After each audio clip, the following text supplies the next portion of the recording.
Ninguém na região entendia a força de Bento. O homem tinha o corpo moldado pelo cabo da enxada e o sol inclemente do interior, a pele curtida como o couro das botas que usava. Os grandes fazendeiros das redondezas, donos de planícies sem fim, olhavam de rabo de olho para a sua propriedade. A terra de Bento não era pequena, mas aos olhos da ganância alheia, quem não tinha trator ou capangas era considerado menor. Chamavam-no de maltrapilho. Mal sabiam que a mente de Bento era mais afiada que qualquer foice. Ele conhecia o segredo das sementes, o tempo exato da aparição das ovelhas e a rota dos ventos. E, acima de tudo, tinha uma fé que movia montanhas, daquelas que se cultiva de joelhos no chão batido. O único momento em que Bento desarmava o seu silêncio era nas sextas-feiras, no armazém de secos e molhados. Após o encerramento da semana, com o copo de cana refletindo a luz amarelada do lampião, ele deixava o passado falar mais alto. Os fazendeiros abastados da região se acotovelavam no balcão para ouvir, entre risinhos abafados, a mesma ladainha, as glórias de seu bisavô, um desbravador português que cruzara aquelas matas virgens décadas atrás. Bento jurava com os olhos faiscando que o velho não havia deixado apenas herança de sangue, mas um baú pesado, repleto de moedas de ouro e joias da coroa, enterrado em algum ponto daquelas terras antigas. Para os fazendeiros, era piada de homem cansado. Para Bento, era uma promessa divina que o tempo se encarregaria de cumprir. Quando a cachaça amaciava a garganta, a postura de Bento mudava. Ele deixava de ser o bicho do mato silencioso. Seus olhos, geralmente fixos no chão, miravam o horizonte através das paredes de adobe do armazém. Os barões riam alto no início, mas, conforme Bento descia aos detalhes, um silêncio curioso e um fundo de admiração involuntária tomavam conta do balcão. Ninguém acreditava no ouro, mas todos queriam ouvir o homem falar. Ele falava com uma verdade que arrepiava. Bento voltava no tempo, fechava os olhos e se via menino, com os pés sujos de terra, esticando o pescoço para ouvir as memórias do seu bisavô.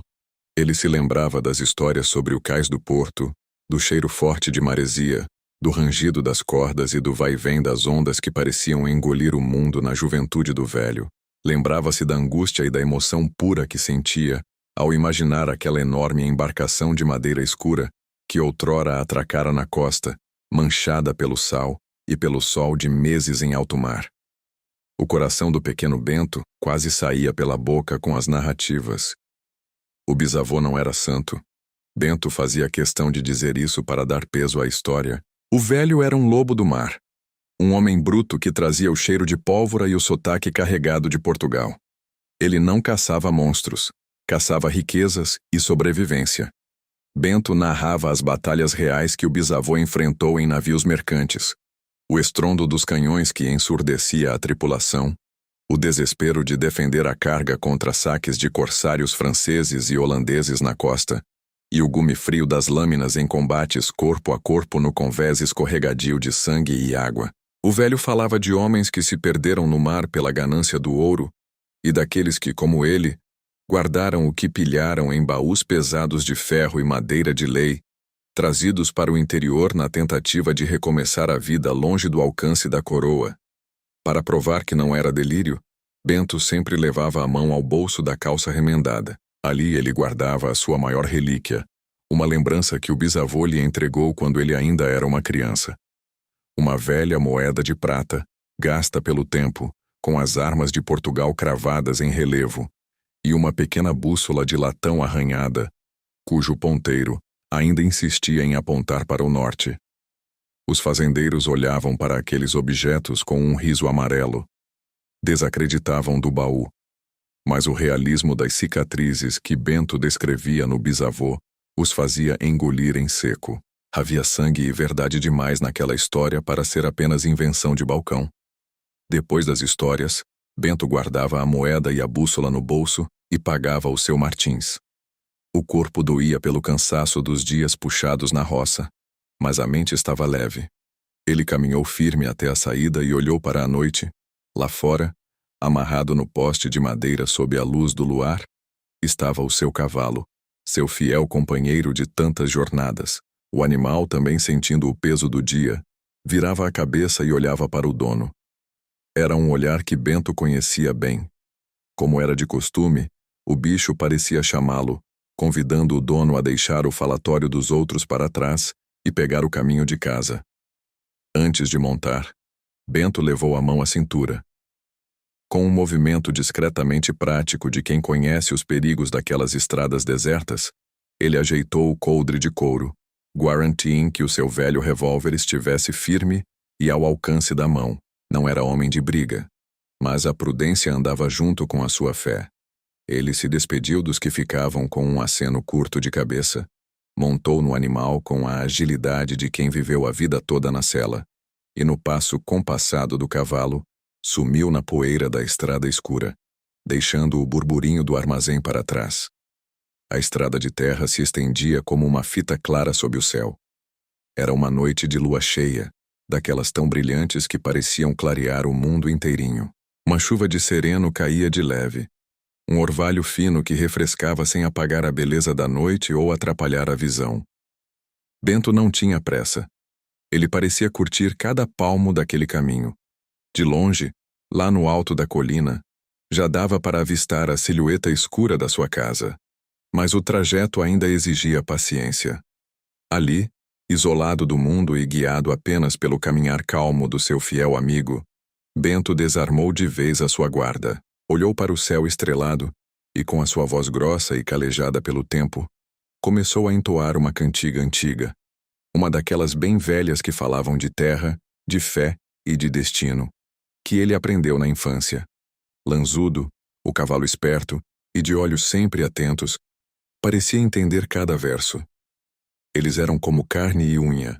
Sempre que Bento terminava uma estrofe, o animal respondia no tempo exato, soltando um bufar forte pelas narinas, resfolgando contra o vento como se estivesse acompanhando o ritmo da música.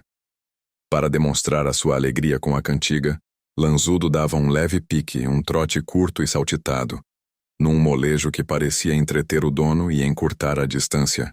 Bento sorria no escuro. Dava um tapinha afetuoso no pescoço do animal e continuava a cantar, preenchendo o silêncio daquela imensidão com a sua melodia, enquanto o sereno brilhava como prata na crina do cavalo. O silêncio da noite, que antes parecia calmo sob o luar, é quebrado de repente. O Lanzudo corta o ritmo do galope. Ele para de repente, erguendo as orelhas e soltando um bufo alto, tenso, que ecoa na estrada escura. Bento sente o corpo do animal enrijecer sob a sela. Não era a primeira vez que o cavalo agia assim ali, mas naquela sexta-feira, o bicho parecia sentir o dobro do peso. Bento aperta as rédeas com a mão esquerda, enquanto a direita, por puro instinto, desce devagar até a coronha do revólver na cintura. Ele inclina o corpo, acaricia o pescoço suado do animal e sussurra com a voz firme, mais baixa. O que houve, Lanzudo? O que você tá vendo aí na frente, hã? Calma, rapaz. Mas o cavalo não se acalma. De uma hora para outra, tomado pelo pavor daquela escuridão, o Lanzudo empina as patas dianteiras em direção ao céu. Ele se ergue imponente, cortando o ar, e solta um relincho alto, rasgado e selvagem, fazendo aquele som forte estremecer o silêncio do vale e ecoar por entre os galhos pretos das árvores. Bento se firma com força absoluta na sela, dominando o bicho na rédea e no equilíbrio, com o coração batendo na boca. O aviso estava dado. O perigo ali era real. À frente deles, a estrada não chegava a ser uma encruzilhada, mas estreitava num corredor apertado.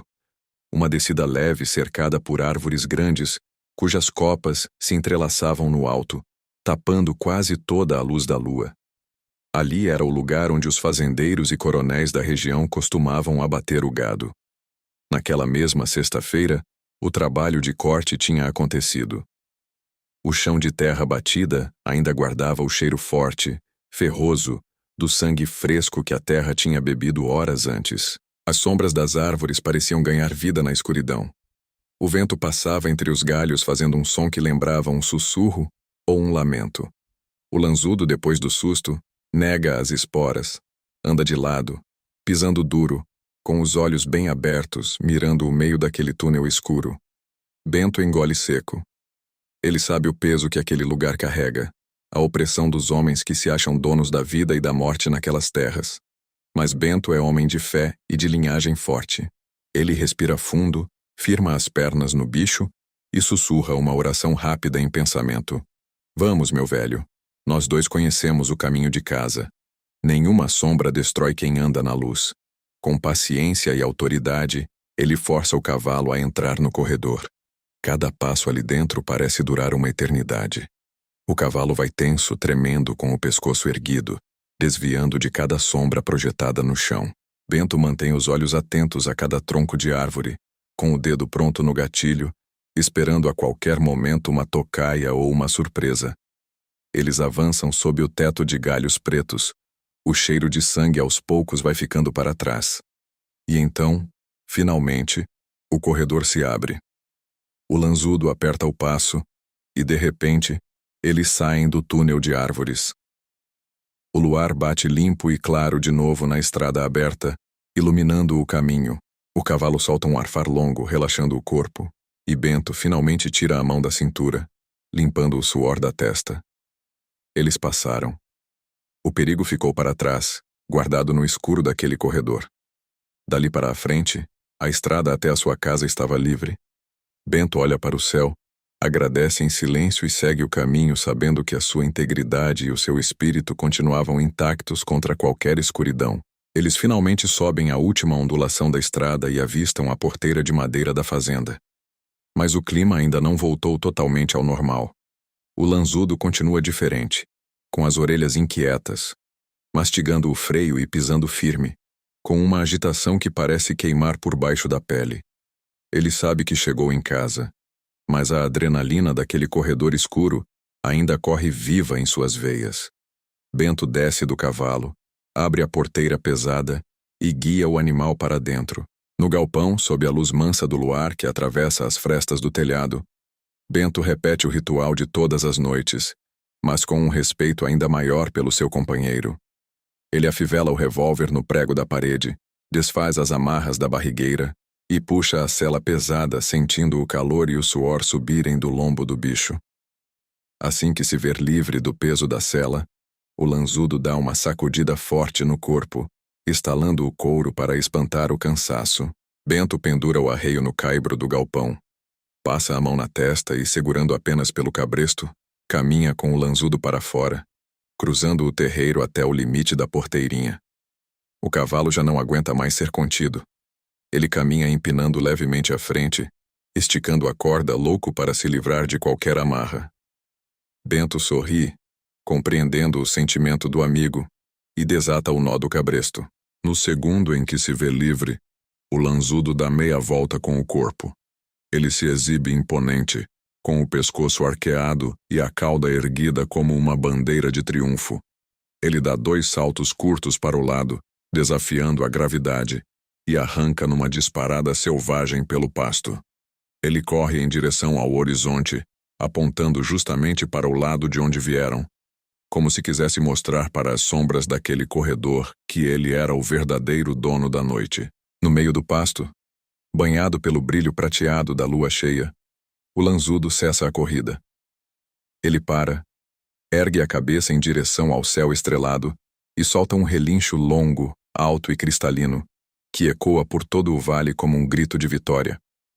Ele volta a olhar para o chão, bate o casco dianteiro com força na terra, deixando sua marca no chão da fazenda, e solta aquele suspiro profundo, aquele sopro de ar puro que os cavalos dão quando descarregam todas as tensões do mundo.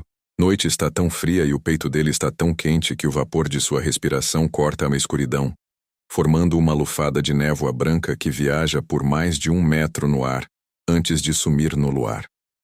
Bento, encostado na cerca de madeira, observa a cena e respira no mesmo ritmo do seu cavalo. O clima mudou. A terra ali era deles. A paz tinha sido reconquistada, e nada, nem os coronéis e nem o medo, seria capaz de dobrar o espírito daqueles dois. A silhueta da casa de Bento surge logo à frente, iluminada pela luz acolhedora que vem da janela. Na varanda de madeira, Sua esposa e suas 2 filhas já o esperavam, aliviadas com o seu retorno. Junto delas, orelhas em pé e rabo abanando, estava o Boris, o velho e fiel cachorro da família, que nunca saía do lado delas. Mas assim que Bento cruza a porteira segurando as rédeas, o clima de alívio se transforma em dúvida. O lanzudo não caminha como das outras vezes. Ele vem pisando duro, bufando alto, com o pescoço arqueado e os olhos vidrados na escuridão que ficou para trás. Boris, sentindo o nervosismo do cavalo, para de abanar o rabo, solta um rosnado baixo e caminha até a beira da varanda, olhando fixamente para o animal. Bento desmonta, sentindo o corpo cansado da tensão do caminho, mas mantém os olhos fixos no comportamento do bicho. É quando a pequena Vitória, sua filhinha mais nova, desce os degraus da varanda devagar. Ela olha para o animal que tanto conhece e com a voz inocente, mas cheia de estranheza, fala: "Papai, o lanzudo tá muito estranho. O que tá acontecendo com ele?" Bento olha para a filha. Depois passa a mão pelo pescoço ainda tenso do cavalo. Sentindo o bicho tremer de leve sob a sua palma, ele engole seco, sabendo o que enfrentou na estrada e o que aquela agitação significava. Com a voz mansa, mas séria, ele responde: "Ele está mesmo, minha filha. Ele está mesmo." Bento sabia que os animais sentem o que os homens não conseguem ver. O lanzudo não estava apenas assustado com o corredor da morte. Ele estava avisando que algo muito maior estava para desabar sobre aquela família. O verdadeiro teste de Bento estava apenas começando. Não perca a segunda parte dessa história.